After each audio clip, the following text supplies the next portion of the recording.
Ya, juru selamat itu Allah, Yahweh, bukan Yesus sebenarnya. Seorang pendeta senior, gembala senior, mungkin ini gurunya para pendeta di negeri ini. Jemaatnya juga sangat banyak ya. Namanya Pendeta Dr. Erastus Sabdono. Menegaskan Yesus bukan firman yang menjelma jadi manusia. Gembala yang baik itu Yahweh, bukan Yesus. Terang itu Yahweh, tetapi Yahweh berdiam di dalam diri dan melaksanakan pekerjaan. Yohanes, banyak orang mengasumsikan bahwa Yesus penjelmaan secara mistik, firman menjadi manusia. Ini asumsi yang dipaksakan. Kita harus mulai mengoreksi hal ini yang mungkin juga memang mengejutkan atau bisa mengguncangkan. Ya ampun Bu, jangan begitu dong Bu, saya dengar Bu. Kenapa? Ibu tahu Ibu, dia pakai kerudung disuruh percaya dengan Yesus.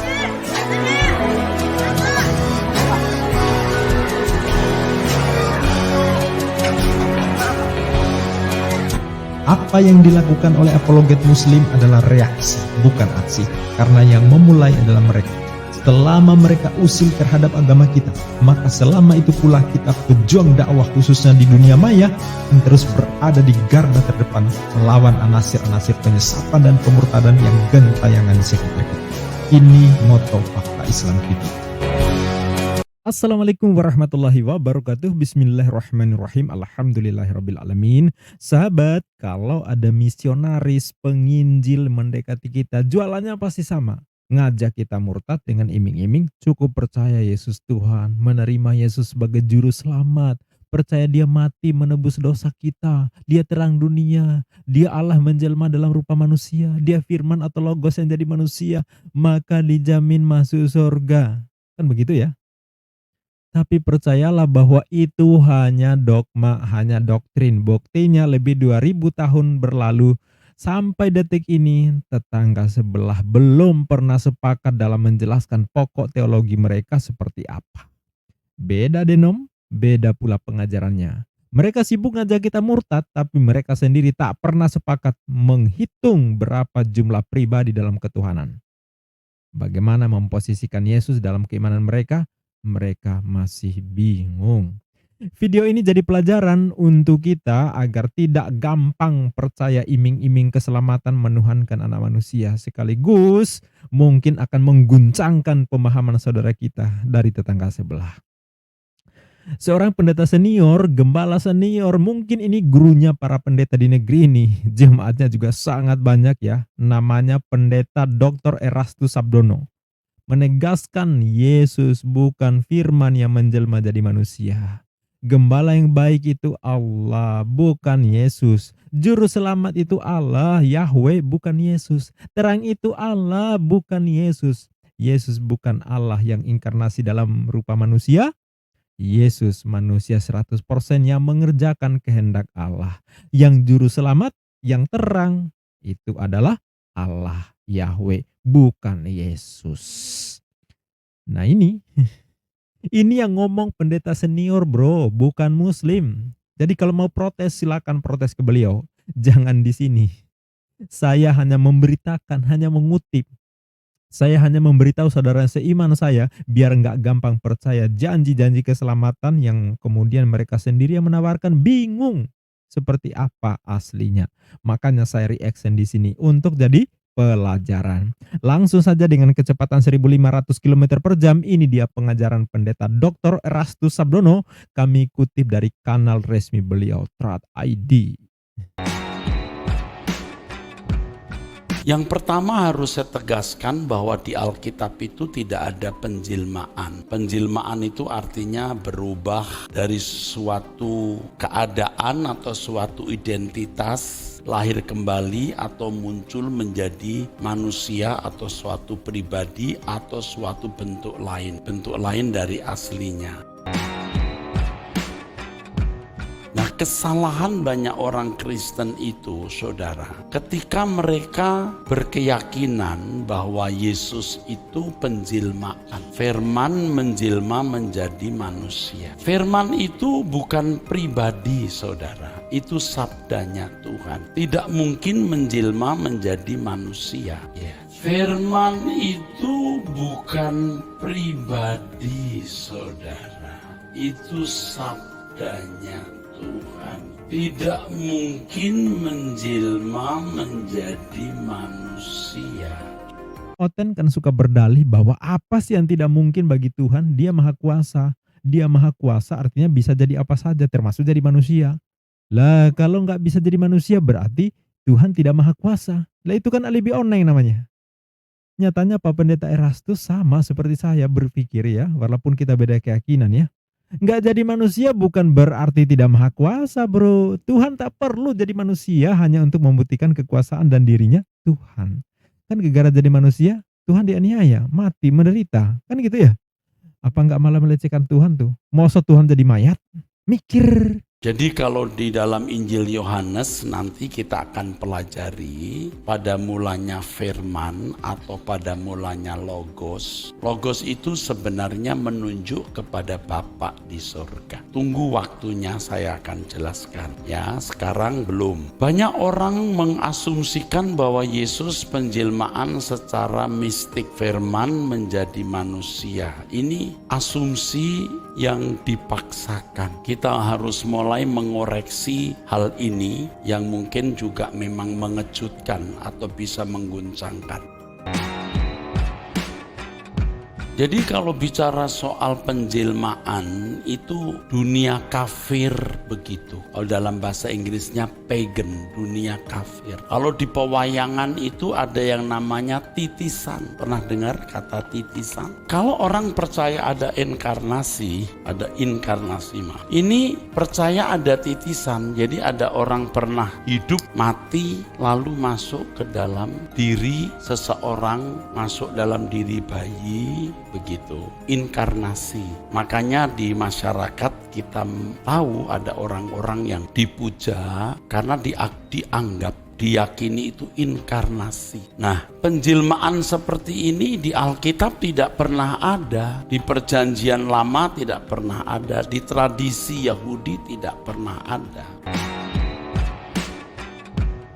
Ketika pemimpin-pemimpin gereja bukan rasul-rasul lagi, ditambah lagi desakan campur tangan penguasa Roma yang kafir, maka dilahirkan doktrin yang tidak senafas Alkitab. Hal ini terjadi pada konsili atau pertemuan pendeta-pendeta tahun 325 yang diprakarsai oleh Kaisar Konstantin yang waktu itu dia belum dibaptis. Bahkan menurut catatan masih berstatus imam dari agama kafir di Roma, memprakarsai pertemuan para pemimpin gereja. Sebab kaisar ini melihat makin kuat pengaruh Kristen dan tentara-tentaranya pun juga sebagian masuk Kristen, tetapi sementara itu terjadi perdebatan-perdebatan. Nah, secara politis itu membahayakan bagi negara. Maka kaisar mencoba mencari titik temu. Diputuskanlah di konsili itu. Mereka percaya bahwa Yesus itu penjelmaan dari logos, dari firman. Dan itu terbangun sampai hari ini, saudara. Nah ini yang menarik. Ketika mualaf Bu Irene Handono menjelaskan bahwa Yesus baru ditetapkan atau dilantik sebagai Tuhan di Konsili Nisea pada tahun 325 di bawah pengaruh kekuasaan Kaisar Konstantin. Para pendeta, para apologet Kristen kan membantah tuh dengan berbagai narasi membuli Ibu Irene Handono. Lah ini pendeta Erastus menjelaskan hal yang senada, bahwa pemahaman firman Allah menjadi manusia lahir dari momen konsili di tahun 325. Gimana tuh? Ayo silakan bantah fakta sejarah. Pendeta yang ngomong loh ini bukan muslim. Padahal kalau kita melihat Injil Matius, Markus, Lukas, tidak ada unsur penjelmaan ini, tidak ada. Yang ada Injil Yohanes. Itu pun bukan penjelmaan maksud saya. Yang ada unsur yang bisa dianggap penjelmaan itu Injil Yohanes. Padahal maksud Injil Yohanes, saudara-saudara, itu bukan mau menjelaskan firman Allah menjelma jadi manusia. Bukan begitu. Injil Yohanes mau menunjukkan bahwa yang bernilai tinggi itu bukan filsafat Yunani tapi firman, begitu. Yohanes diutus oleh Allah untuk menjadi saksi tentang terang. Nah, pertanyaannya siapa terang itu? Biasanya kita langsung berkata Yesus. Itu juga tidak tepat betul. Bukan berarti salah. Nanti dulu, tidak tepat betul. Kok bisa? Ya, Yohanes pasal 1 ayat 6 dan 7. Datanglah seorang yang diutus Allah, namanya Yohanes, ya. Ia datang sebagai saksi untuk memberi kesaksian tentang terang itu, supaya oleh dia semua orang menjadi percaya. Lihat saya semua. Yohanes diutus Allah untuk menjadi saksi tentang terang. Yesus itulah terang dunia. Biasanya asumsi kita begitu. Apa itu benar? Tidak tepat, tapi tidak salah. Maksudnya apa? Firman Tuhan, Mazmur 27 ayat 1. Tuhan adalah terangku dan keselamatan. Terang itu Tuhan. Nanti saudara akan tahu bahwa Yahweh itu pakai nama Yahweh, ya, pakai nama Yahweh. Saudara tahu terang itu Allah. Yahweh, Allah pencipta langit dan bumi, itu terang. Dia juga juru selamat. Dia juga gembala. Mazmur 23, ia berkata, aku gembala. Tetapi di dalam menyelenggarakan penggembalaan, dalam melaksanakan penyelamatan, Yesus yang melakukan. Nangkep nggak? Halo? Supaya saudara tahu. Itulah sebabnya Yesus berkali-kali berkata bahwa Bapa diam di dalam aku. Dia yang mengerjakan pekerjaannya. Terang yang sesungguhnya itu Yahweh. Mazmur 23, dia juga adalah gembala yang baik. Gembala yang baik. Ini siapa? Yahweh, YHWH, atau dipanggil Adonai, Allah Israel. Ya, Yod, He, Wo, He, hurufnya begini. Nah, pekerjaan Bapa ini dilakukan oleh Yesus. Yahweh lah terang, Yahweh lah keselamatan, juru selamat, Yahweh gembala yang baik. Dan di dalam melaksanakan itu, Yesus yang melaksanakan. Nah, saudara, saya bicara sudah pelan-pelan nih, masih nggak tahu, nggak ngerti saya. Ya, juru selamat itu Allah, Yahweh, bukan Yesus sebenarnya. Gembala yang baik itu Yahweh, bukan Yesus. Terang itu Yahweh, tetapi Yahweh berdiam di dalam diri dan melaksanakan pekerjaan. Yohanes pasal 4, kita melihat Yesus berkata, makananku melakukan kehendak Bapa dan menyelesaikan pekerjaannya. Dia hanya hidup untuk melakukan kehendak Bapa dan menyelesaikannya. Nah, cukup jelas ya.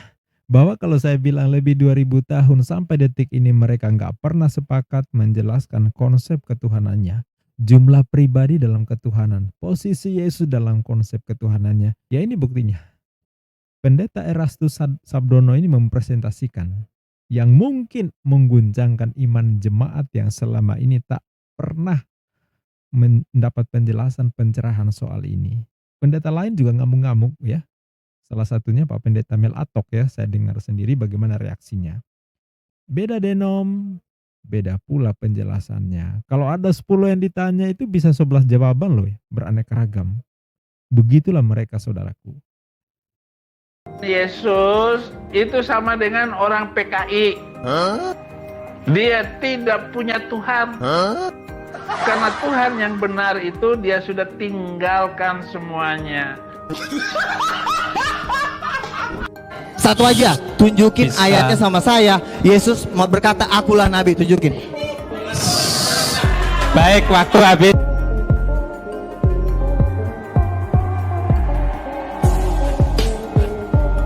Ya, kalau di kita mau yang alim mau yang awam nggak pakai ribet ya, semua bisa paham.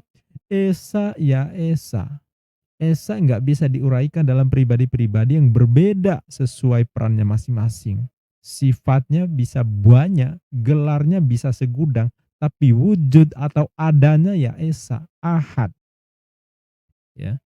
Tak ada makhluk yang sifatnya sama dengan Tuhan Sang Pencipta. Laisa kamitslih. Dia tidak dimisalkan dengan apapun. Lam yakul lahu kufuwan ahad. Tidak ada yang setara dengan Dia Sang Pencipta. Allah Maha Ghaib. Dia kuasa menciptakan yang ghaib. Pasti dia jauh lebih maha ghaib. Dia tidak terjangkau imajinasi, bentuk, ukuran, dimensi oleh pikiran kita. Dia maha besar, yang besarnya bukan tergambar ukuran, ya. Selama masih tergambar, maka itu bukan ilah yang diimani Muslim. Tegas itu. Tuhan ya Tuhan, manusia ya manusia, hewan ya hewan, pohon ya pohon. Masa iya pohon sekaligus hewan? Bagaimana masa iya manusia sekaligus Tuhan? Masa iya manusia sekaligus pohon gitu? Ya enggak lah. Jadi jangan aneh-aneh mikir saudaraku ya. Ini untuk saudaraku yang seiman. Sekali lagi jangan aneh-aneh mikirnya ya. Jangan gampang tergoda.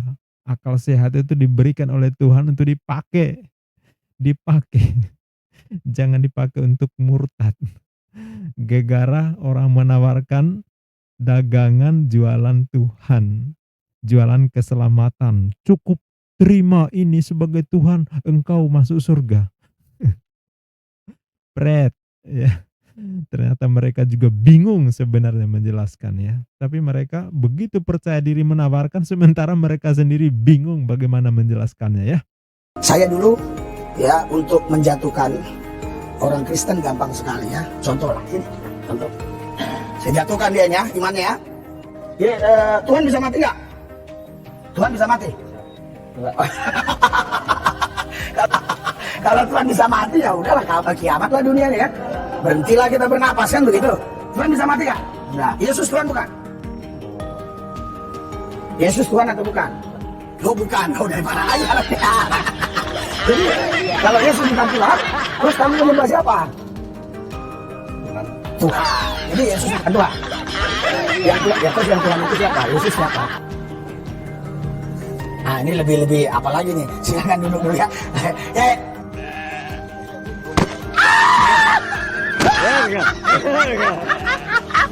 Kalau Yesus bukan Tuhan, terus kamu menyembah siapa? Tuhan. Karena tentara Romawi dia mati, bukan.